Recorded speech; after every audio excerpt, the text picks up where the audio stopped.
Thank you so much for giving us this opportunity to talk with you about our research on how organizations build, lose, and regain trust. You can see me on the screen now with my co-author, Shalene Gupta, and we are delighted to be here and talking with you about these ideas. So the key to getting this right is first understanding what trust is and how it works. So that's the job that Shalene and I have today. After that, we turn it over to you to do the work you do with your own organizations and with your clients to try to help them become more trusted in whatever it is that they do. So thanks so much for having us, and we're delighted to get started. So I think that to understand how trust works, it helps to think about a couple of very basic ideas. So here you see three different principles of trust. And what I'm going to start doing is just to break these down, explain them to you, and then Shalene is going to come in and start doing her part of the presentation, and we'll be alternating back and forth as we did when we wrote the book together over many years. So thank you again.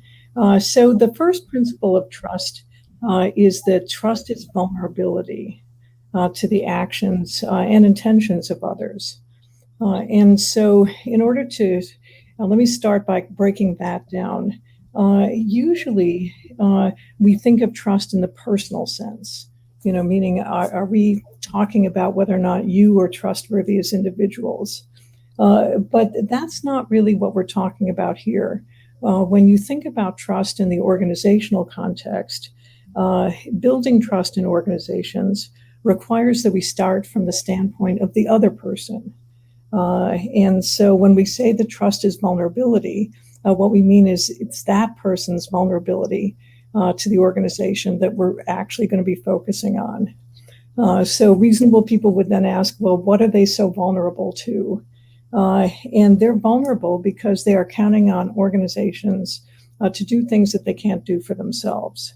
So let me frame this for you in the context of COVID. This is a terrible situation that all countries, communities, organizations are dealing with right now to try to help themselves get in front of and hopefully get this terrible pandemic under control. So what does vulnerability look like? We know that we can't, we're vulnerable because we can't create an effective vaccine for ourselves.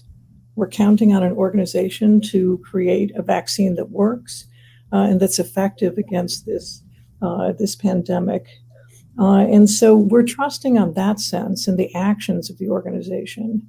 We're also trusting on their good intentions, which is that they actually care about us and they want to create a vaccine that works.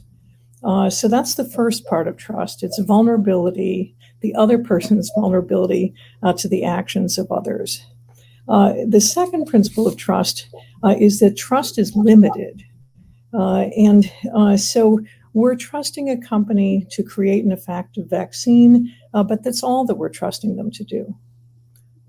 In this sense, trust is limited, and it's really a three-part relationship. There's the person who's doing the trusting, there's the organization they're trusting, and there's the thing they're trusting that organization to do. Now, if you're in business, this actually is a really helpful notion because it means whether you're thinking about trust within your organization as PR firms or with your clients, there are specific points in time where they're asking you to perform a service and they're trusting you to perform that service. That's when trust is being activated.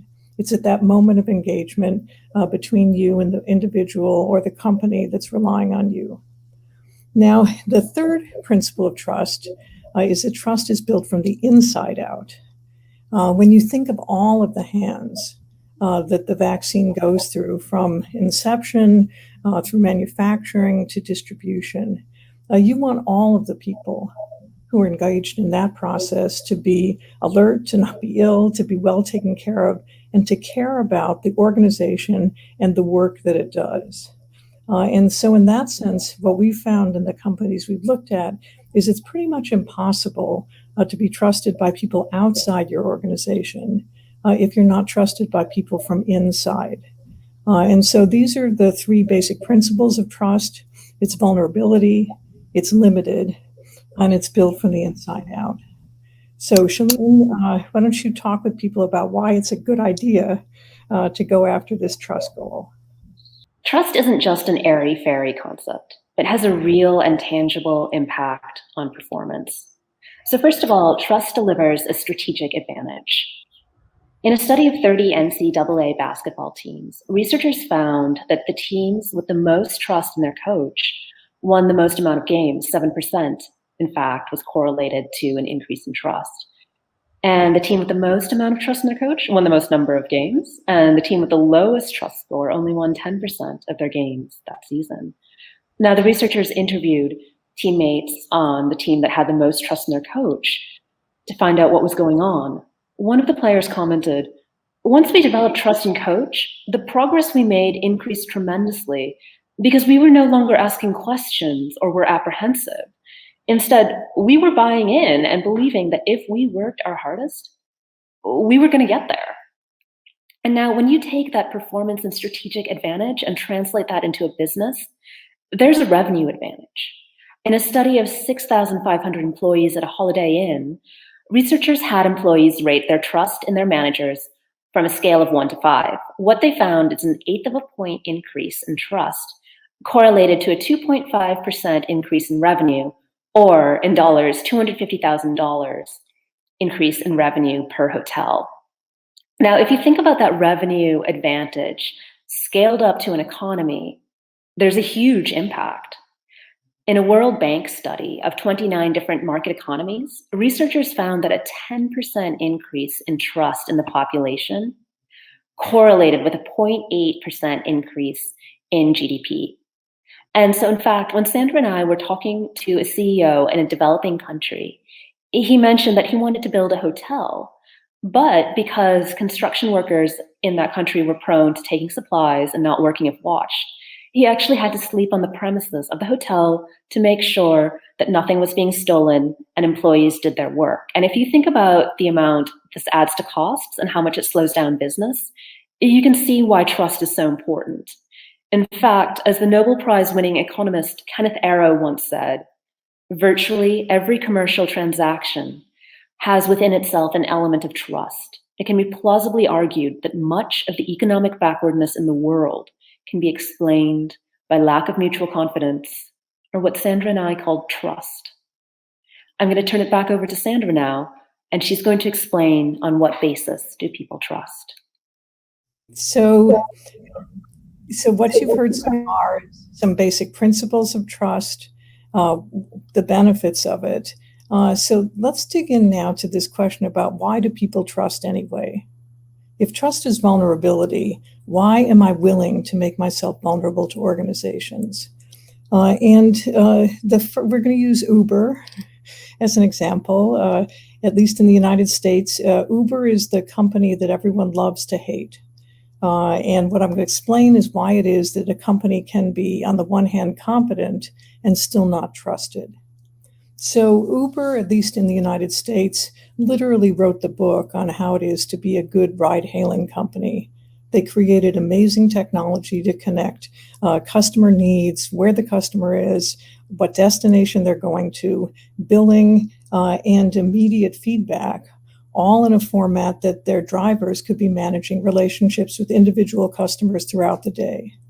So competence is an organization's basic ability to deliver a product or service. And when I say basic, I don't actually mean it's so basic. I was in business for 20 years before I became a professor. And there's nothing basic about being able to create and deliver really great products or services. But if that were all that it took to be trusted, Uber wouldn't actually have the kind of reputation that it does in some of the environments that it operates in. So in addition to competence, it turns out that people trust on three other dimensions. The first of those is motives. And this is a question of whose interest does a company serve. So let me tell you a story. In 2013, an Uber driver in San Francisco ran into a family of four. He killed a little 6-year-old girl, their daughter, injured the mother and her son. And the family then sued Uber in the United States is very litigious, and it would be reasonable to try to ask Uber to be responsible for the actions of its driver. But what Uber did in court is they said, you know what? That driver hadn't picked up his next customer, and he actually hadn't even acknowledged that he had a next customer. So he really wasn't a driver for Uber at that time. So what they tried to claim is that this employee with Uber on his dashboard driving for them was not an Uber driver. So you step back and you say, well, whose interest does this company serve? It's pretty clear that the only interest they care about serving is the interest of Uber, the company.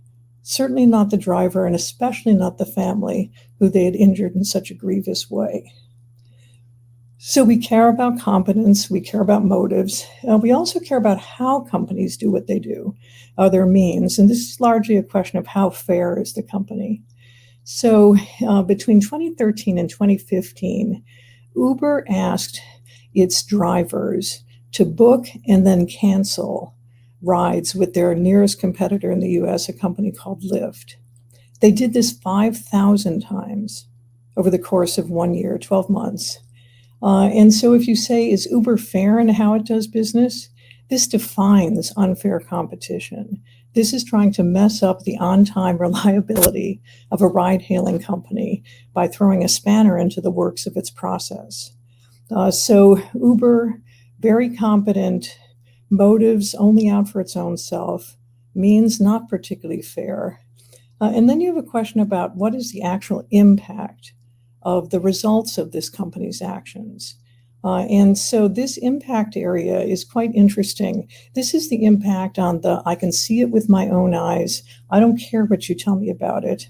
I know the impact that you've had, and I feel a certain way about that. So I'll tell you a small example of impact from Uber. And for those who work on these issues, it's not so small. So in 2017, there was a reliability engineer, a female reliability engineer, who published a blog post about how she had been sexually harassed at Uber during her period of time there. And during her tenure, reliability engineers in her division dropped from 25% to 6%. She was only there for 2 years. And during that period of time, the environment was so toxic for women engineers at Uber that they were leaving in droves. So now Uber didn't start out to say, let's be a lousy company for women to work for. But the effect of its practices, its support of its really crazy and very sexist CEO meant that it was a very toxic environment for women who work there. So when we say the impact is a result of the company actions, what we're looking for, and we rely on companies to take responsibility for these actions, whether they're intended or unintended. And quite often in business, it's the unintended impacts of our actions that actually get us into trouble when it comes to being trusted. So the bottom line of these 4 dimensions is that trust isn't just one thing. And when you work with your clients, the first thing to help them understand is that competence is the foundation. It's critical to be able to deliver on your company's product or service promise. But after that, there are these other issues in the moral domain, and you're going to be judged on those as well. And so these are the 4 elements on which people are willing to be vulnerable and to allow themselves to trust. So Uber is not a particularly inspiring example of what it is, how trust works in a business. You sort of show, and let me show one last slide, if you don't mind, to show you what the effect of all of this is. So here's, Shalene talked with you about the fact that there are huge benefits to being trusted. Here's the downside. And what you're looking at is a comparison between Uber's market share and its US competitor, Lyft. During the period of time that Uber was in business, it started with about a 90% share of market. And as a result of the way that it did business, it opened up a competitive opening for Lyft, which now owns 32%, a third of the market in the United States, and Uber's dropped down to 2/3. So if you want to ask, is it worth helping your companies learn how to be more trusted? It definitely helps, because otherwise they're going to lose business. So now let me turn it to Shalene for a more optimistic view, the upside of what happens when you are trusted. This explains to me why I have such mixed feelings about Uber. On the one hand, I hate it, but on the other hand, I still use it. So, one of our favorite examples of what it looks like when a company is trusted is HDFC. So, HDFC stands for Housing Development Finance Corporation, which is an Indian financial service company that has accomplished astounding impacts by keeping in mind that one of its most important stakeholders is actually Indian society at large rather than trying to make the most money. So in 1977, H.T. Pera founded HDFC to provide loans for people who wanted to buy a house. Now, at the time, India had a huge need for housing. Culturally, the population didn't like going into debt, and there wasn't much infrastructure for loans. Pretty much what was available was government banks, where it could take up to a year in order to get a loan, and the service treated you as if they were doing you a favor when you got money. And what HDFC did is it actually narrowed this time down into 6 weeks to get a loan. Not only that, it earned a reputation for high integrity and customer care because it trained its employees not to accept bribes. Any employee that accepted a bribe was fired. Plus, employees were also trained to be incredibly customer-centric, which was not usual at the time. Unsurprisingly, HDFC had 100% of the private lender market share and was astoundingly successful.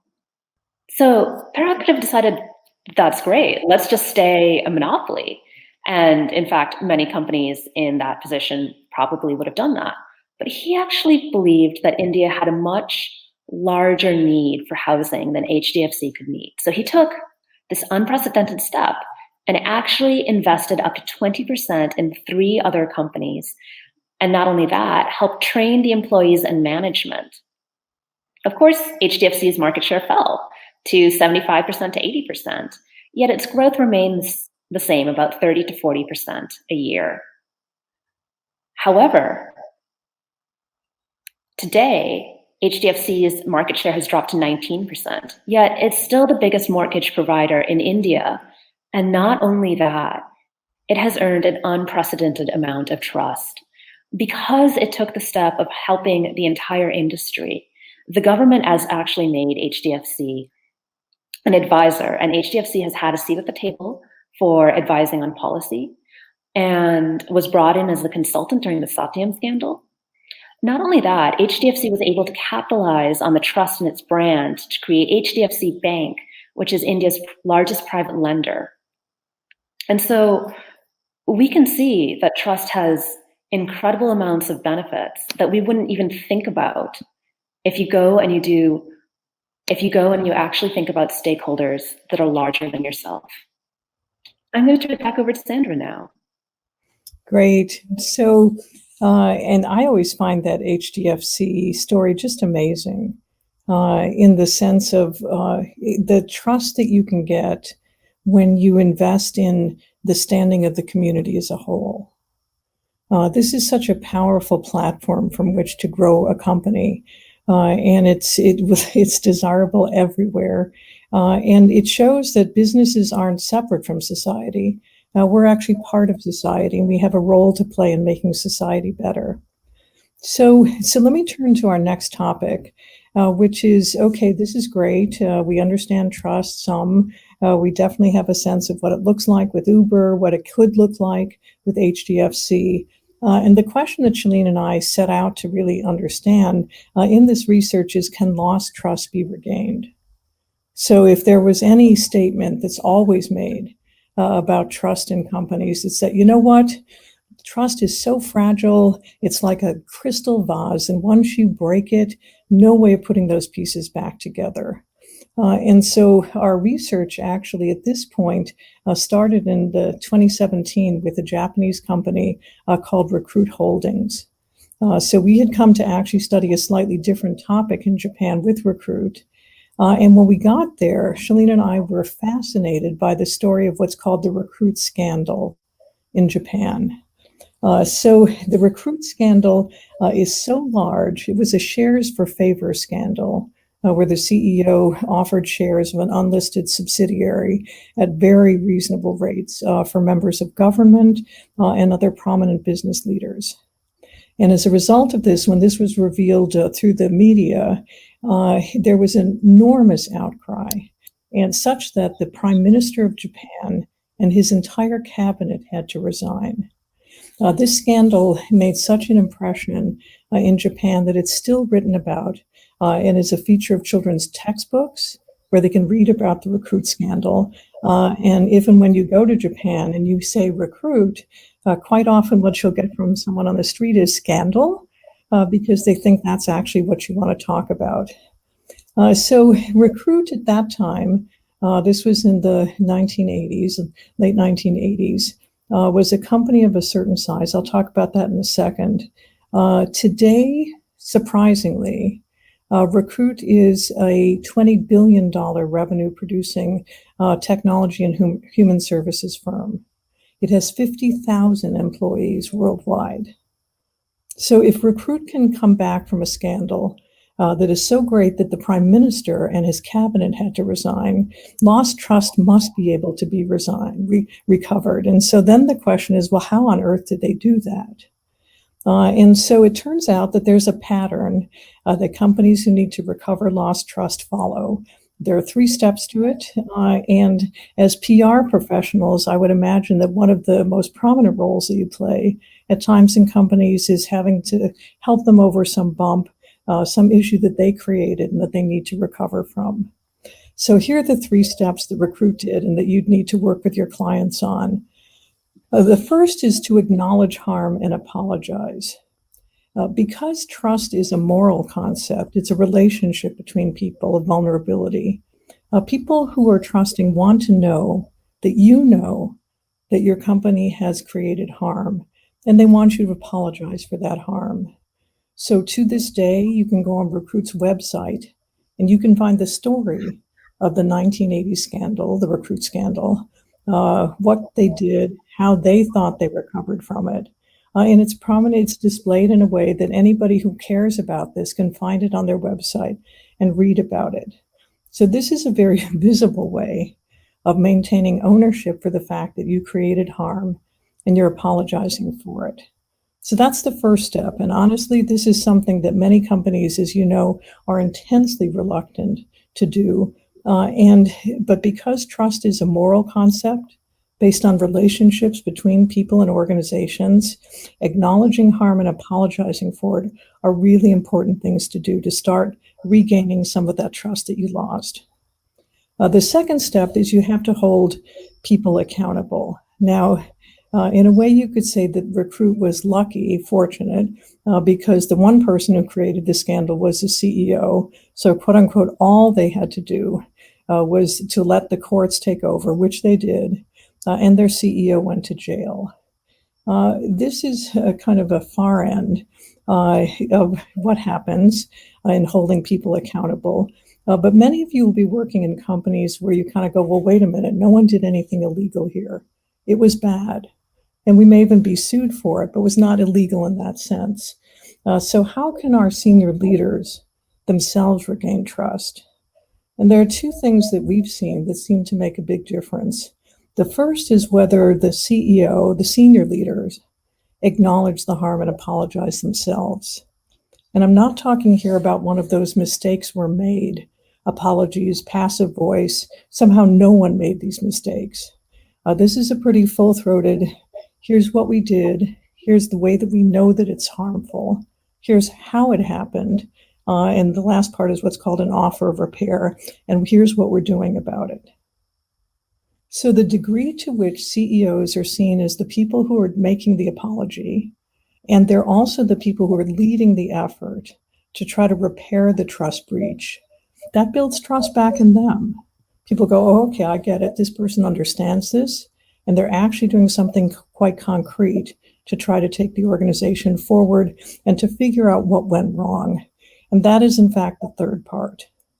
So in order to recover lost trust, you first have to figure out, well, on what basis did we lose trust? And what led to that problem in the first place? Now, Recruit, the problem was fairly divided up into here's what the CEO did. But they nonetheless then had a different kind of a problem. And their problem had two dimensions to it. The first is that this same CEO had taken out loans that even the senior team were not aware of. And he left the company saddled with a debt that was so large that the carrying costs on the debt exceeded their profit on an annual basis.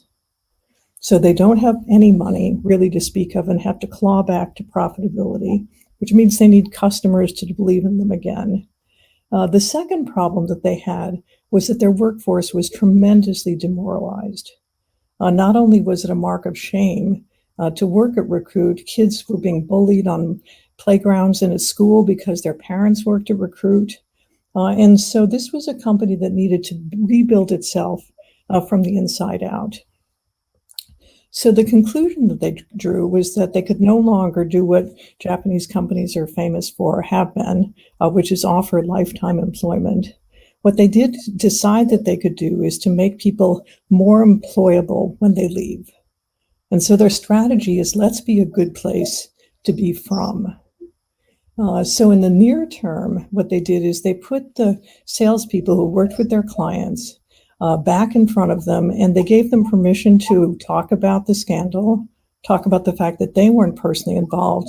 And they did this very interesting distinction in how they introduced themselves.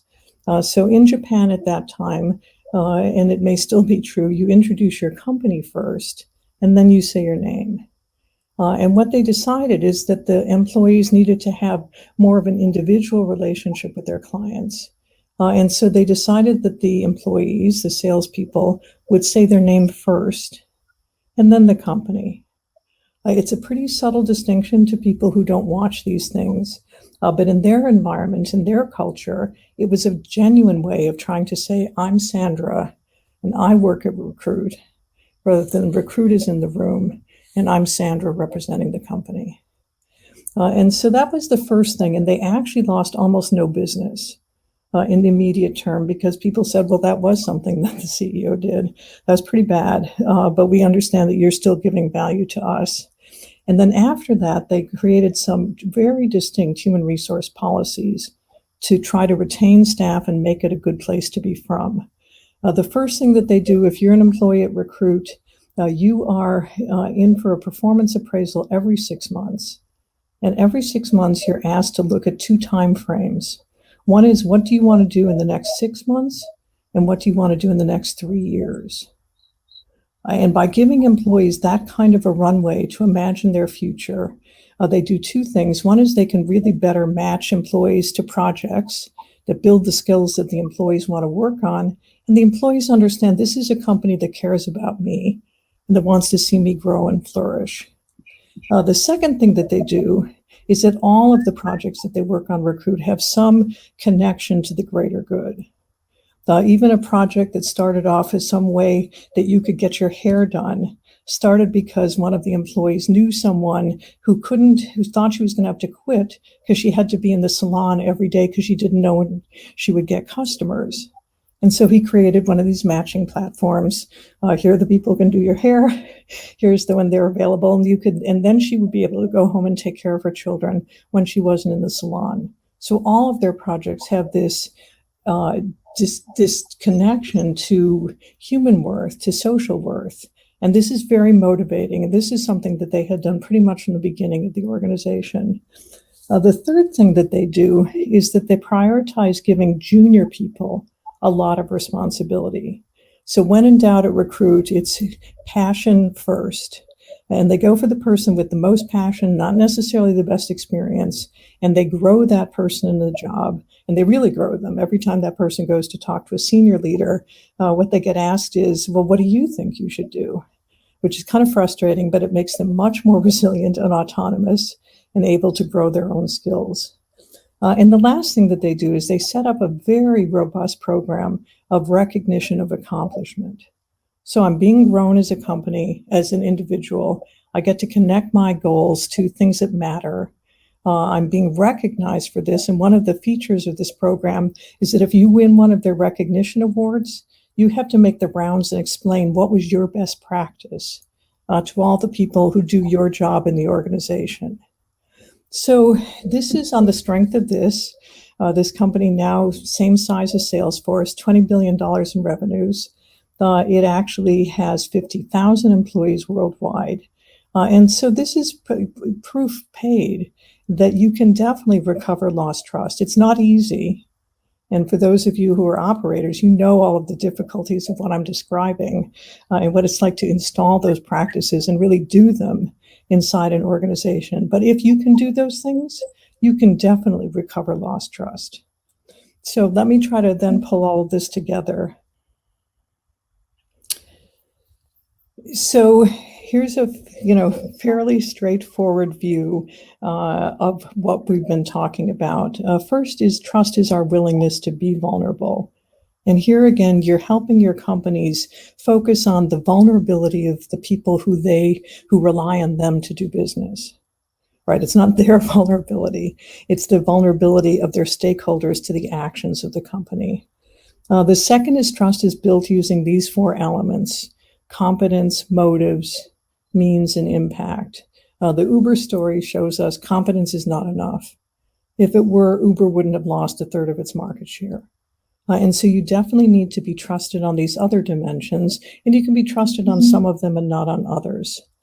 And finally, I think the big story for people in your line of work is that lost trust can be recovered.